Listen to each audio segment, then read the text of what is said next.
नमो नारायण, राधे राधे। श्रीमद् भगवद गीता के 9वें अध्याय के 31वें श्लोक की हम चर्चा करते हैं।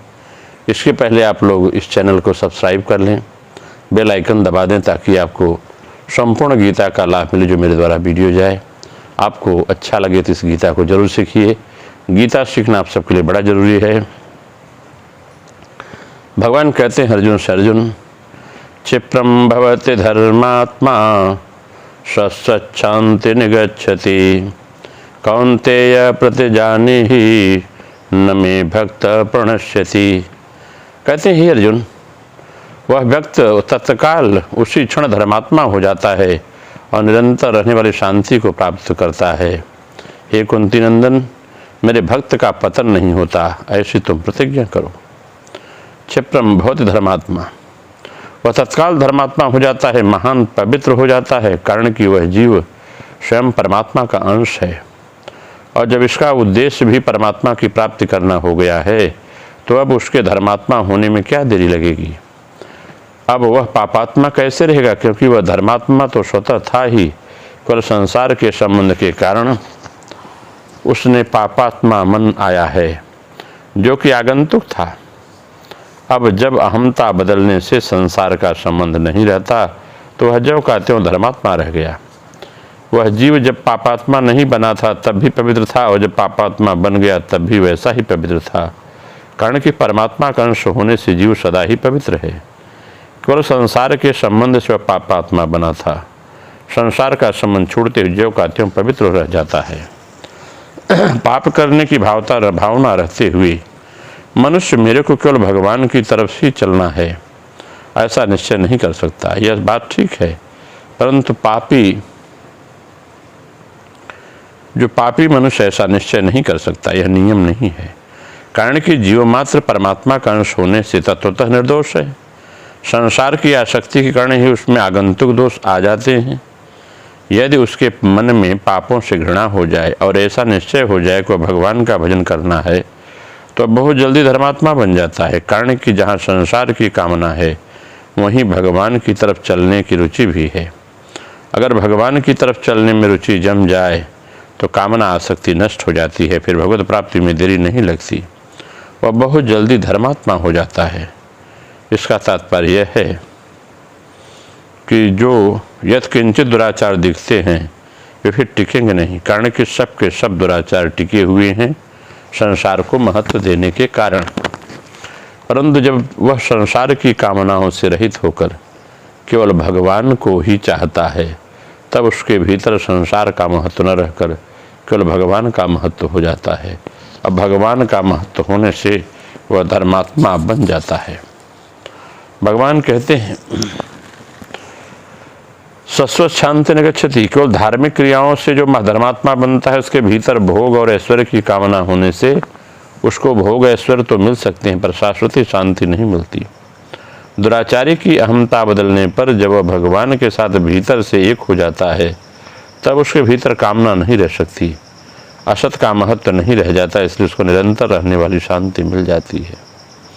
दूसरा भाव यह कि स्वयं परमात्मा का अंश होने से चेतन अमल सहज सुख राशि ईश्वर अंश जीव अविनाशी, ऐसे अपने स्वरूप को अनादि अनंत स्वतः सिद्ध शांति है। धर्मात्मा होने से अर्थात भगवान के साथ अनन्य भाव से संबंध होने से वह शाश्वती शांति प्राप्त हो जाती है। केवल संसार के साथ संबंध मानने से उसका अनुभव नहीं हो रहा था। कौन्तेय प्रतिजानीहि न मे भक्त प्रणश्यति, यहाँ मेरे भक्त का पतन नहीं होता, ऐसी प्रतिज्ञा भगवान अर्जुन से करवाते हैं, स्वयं नहीं करते।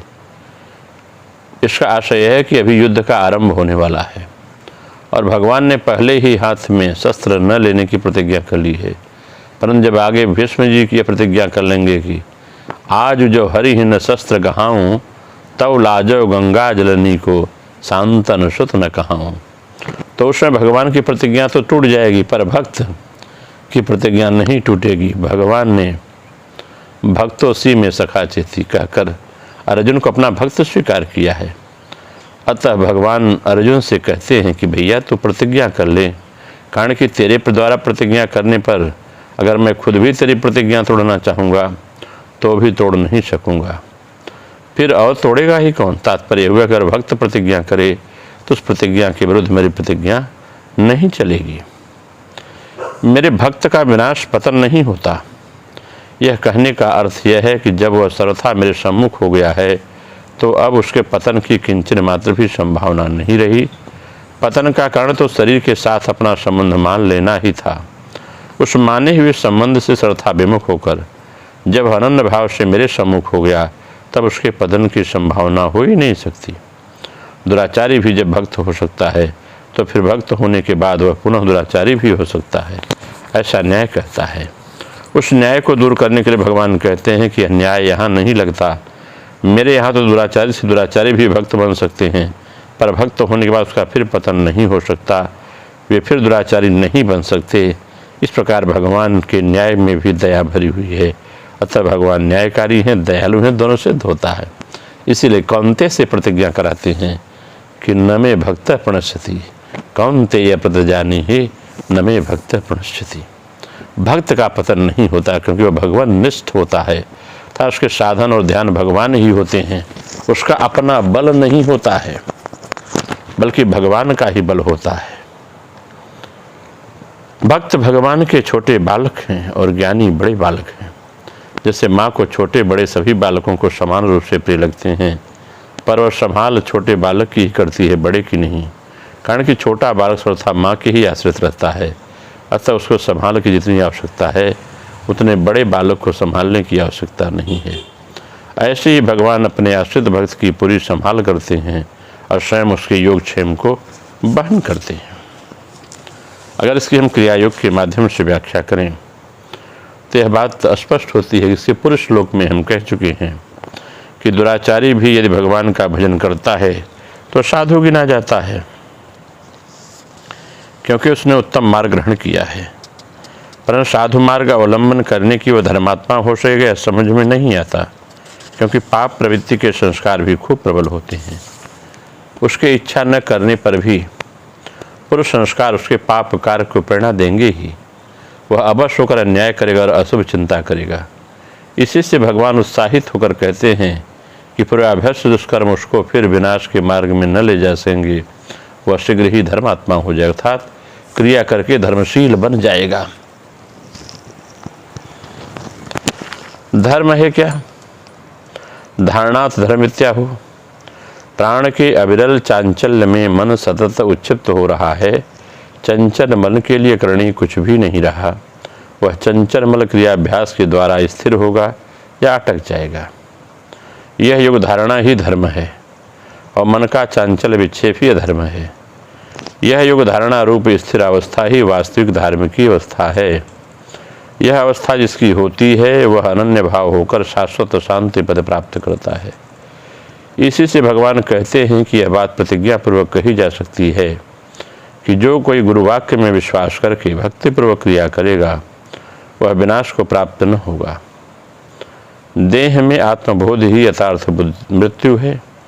जो उत्तम क्रियावान है वह क्रिया करके क्रिया की परावस्था निश्चय प्राप्त करेगा। यह अवस्था प्राप्त होने पर फिर देहात्मबोध नहीं रहता, अतः उसको जन्म मरण का खेल भी बंद हो जाता है। इस प्रकार से भगवान अपने भक्तों की रक्षा करते हैं। नमो नारायण। राधे राधे।